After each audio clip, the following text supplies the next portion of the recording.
रखा गया, मगर 30 से ज्यादा एमपी यहां पर मौजूद नहीं है। मैडम, पहले तो मैं वजीर आजम की इस बात की मजम्मत करता हूं और उनको बताना चाहूंगा कि जिना के बारे में उन्होंने जो कहा था, हम तो जिना के सख्त मुखालिफ है, इसलिए भारत को अपना वतन माने, मगर 42 में आपके प्यारे वीर और जिना की पार्टी ने नॉर्थ वेस्ट फ्रंटियर, सिंध और बंगाल में मिलकर हुकूमत चलाई और उस हुकूमत ने 1.5 लाख हिंदू और मुसलमानों को अंग्रेजों की फौज में शामिल कराया ताकि वो लड़े। तो किसी शायर ने अच्छा कहा था वजीर आजम के बारे में कि फरेब देकर जमाने को पारसा ना बनिए, इन्हें कहो कि वो बंदा बने खुदा ना बने, अमीर शहर यही चाहता या हजरत कि हमारी चीख गले में रहे सदा ना बने।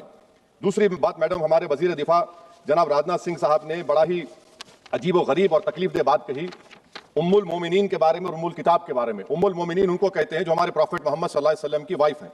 वो हम तमाम मुसलमानों की माँ, हम उनको तस्वुर करते हैं, मगर हम उनकी इबादत नहीं करते। हम अपनी माँ की इबादत नहीं करते।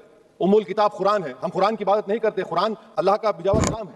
तो उसके बारे में भी शायर ने अच्छा कहा कि खबर नहीं जिन्हें अपने दीन और मजहब की, हमें वो दीन का मतलब सिखाने निकले हैं।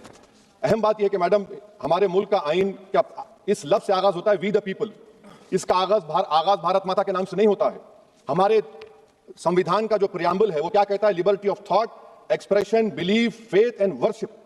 अगर दस्तूर का ये पहला सफा ये बात करता है तो फिर कैसे किसी शहरी को किसी खुदा, देवी, देवता की इबादत करने पर या सजदा करने पर मजबूर किया जा सकता है?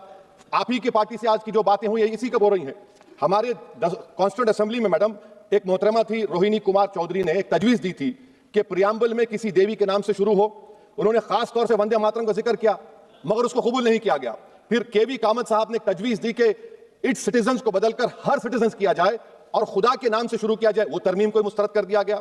हमारे संविधान का उसूल यह है कि भारत क्या है, उसकी अवाम है, अवामी कानून की मुसन्निफ है, अवाम मर्जी से सबसे बालातर है, अवामी हाकिम है। मुल्क किसी खुदा, देवी, देवता, मजहबी इलामत के नाम से नहीं चलता, ना मुल्क किसी एक मजहब की मिल्कियत है।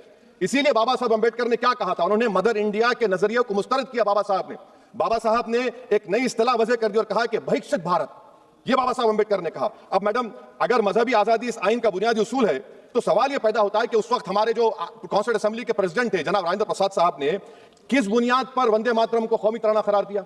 ना तो कोई सच्ची रेजोल्यूशन है इसके बारे में। मैडम, मैं आपको बताना चाहूंगा कि जुडिशरी क्या कहती है। बीजो इमैनुअल केस है 1986 का, जिसमें जिहोवा विटनेस ने कहा कि मैं नेशनल एंथम के वक्त खड़े रहूंगी, पढ़ूंगी नहीं। सुप्रीम कोर्ट ने कहा कि उसने कोई गुनाह नहीं किया।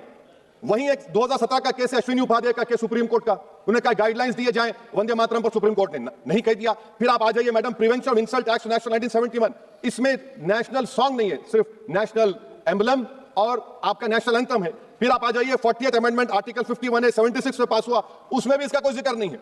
मैडम, मैं आपके सामने बताना चाहूंगा कि